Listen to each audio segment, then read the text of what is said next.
Okay, really quick video on why I personally prefer and recommend meat stock over bone broth. Both are incredible and containing collagen and gelatin, which are super supportive for joints, connective tissue, anti-inflammatory. It's great for the gut. But the meat stock, you're cooking that, it can be bone and meat. So you could still be cooking bones, but you're cooking the meat with it, right? You're getting the meat, the tendons, the cartilage, sometimes the skin. And when you cook those things with the bone, you get a more balanced amino acid profile. When you're just cooking bones, which I've done this, but I feel the difference in the amino acid profiles. When you're just cooking bones, what you end up with is some elevated levels of excitatory amino acids. And so for some people, maybe people with autism, epilepsy, people who are healing the central nervous system, you actually might feel the difference and experience a little bit of anxiety if you are sipping on bone broth, which sounds a little crazy, but I've been there. I've experienced it multiple times. Now I always make meat stock just because I'm aware this is a more balanced amino acid profile. So it's not that bone broth is bad, but it's that when you're only cooking from bones, you are emphasizing certain amino acids and you're missing some other amino acids that come from meat and the stuff connected to the bones. A more balanced approach is making meat stock. My name is Rebecca Heichman and I have been a full-time health and life coach for the past 7 years. One thing that I see trip up a lot of clients is isolation. A lot of people hire me simply to be heard and understood. Their entire health life experience has not been understood by doctors, peers, friends, family, and they end up feeling alone and frustrated. That can be very scary. I want to invite you to a community that is going to support you, help to guide you, and most certainly will not leave you feeling alone. If anything, you're gonna feel more validated and understood than ever before.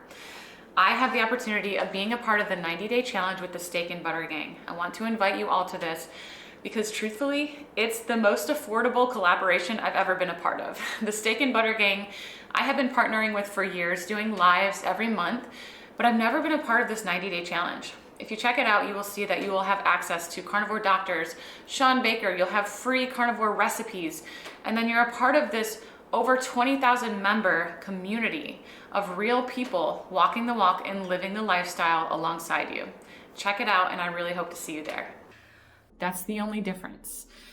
I like to cook this in the pressure cooker so that you're reducing the cook time, which lowers histamine. So from frozen, bone in meat. So this could be shank, oxtail, bone-in stew meat. All of those are great options. Put it in the pressure cooker and fill up the water to only halfway cover the contents in the pot. If you fully submerge them, you'll get a less jiggly broth. You're just diluting the nutrients.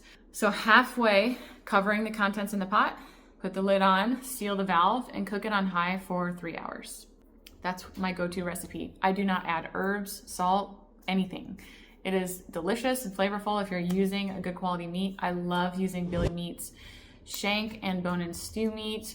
I used a lot of the cuts from our full steers that we got. Any type of joint or meat with the bone in it, you're gonna get a much more balanced amino acid profile, and that might feel more friendlier on your gut. The last thing I'll mention here is on rendered fat. So anytime I make stock, meat stock, I'm cooking it with the meat, not just the bones. So I am cooking down a lot of fat. If I were to just sip on that when it's freshly done, just right out of the pressure cooker, that would 100% send me running to the bathroom with diarrhea. That rendered or liquefied fat goes through my gallbladder at a rate that my liver is not producing enough bile to break it down. I've heard some people say, I really don't mind having diarrhea. I used to be constipated, so it's pretty great. I personally don't love having diarrhea or constipation. And so for me, I have a threshold. I can only handle so much rendered fat. So when I make a meat stock, I actually pour the liquid into a very large mason jar. I run water in it and run it through the pressure cooking again because I can get just as many nutrients out twice if they're good quality bones and meat. But I'm putting it in that mason jar, setting it in the fridge overnight so that all that rendered fat in the mason jar rises to the top and it solidifies. in the morning, I can remove a fat cap. Sometimes it's this thick, like this round, this thick of pure fat that I otherwise would have been drinking and running to the bathroom. So that's personally what I do. You can use that fat to sear other meats in. You can cook scrambled eggs with it. Sometimes I feed it to the chickens. That's just like a rendered fat tip. But the difference between meat stock and bone broth is the amino acid profiles. FYI.